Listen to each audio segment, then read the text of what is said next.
Communiqué numéro 002 CNRD 2023.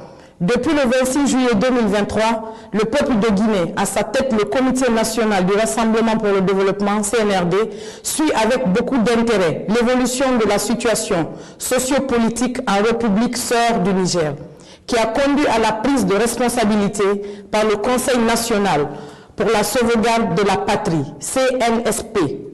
Les autorités guinéennes rendent un hommage aux braves populations du Niger pour leur sens élevé de patriotisme et saluent l'esprit républicain et la maturité des forces de défense et de sécurité qui ont privilégié l'intérêt supérieur de leur nation en choisissant de se réunir pour trouver ensemble des solutions aux problèmes nigériens.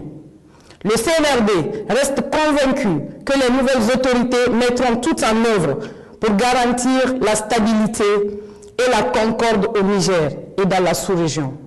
Les mesures de sanctions préconisées par la CEDEAO, incluant une intervention militaire, est une option qui ne saurait être une solution aux problèmes actuels, mais entraînerait un désastre humain dont les conséquences pourraient aller au-delà des frontières du Niger.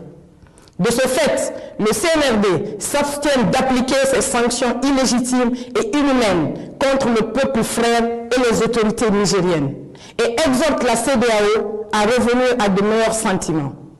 La République de Guinée réaffirme par ce communiqué sa vision panafricaniste en apportant sa solidarité à la population nigérienne et en invitant les nouvelles autorités du CNSP à préserver l'unité et la cohésion nationale. Le CNRD souligne qu'une intervention militaire contre le Niger entraînerait de facto la dislocation de la CEDEAO. De même, les peuples frères du Mali, du Burkina Faso, du Niger et de la Guinée aspirent à plus de reconnaissance et de respect de leur souveraineté. Par ailleurs, le CNRD tient à préciser que les sanctions prises et les menaces proférées lors du sommet du 30 juillet 2023 n'engagent nullement la République de Guinée.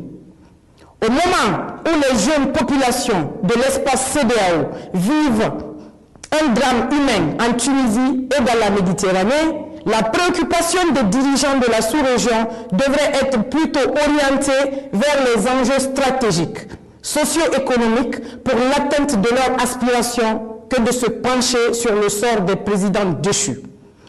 Conakry le 31 juillet 2023 pour le Comité national du Rassemblement pour le développement, le général de brigade Ibrahima Sori Bangoura.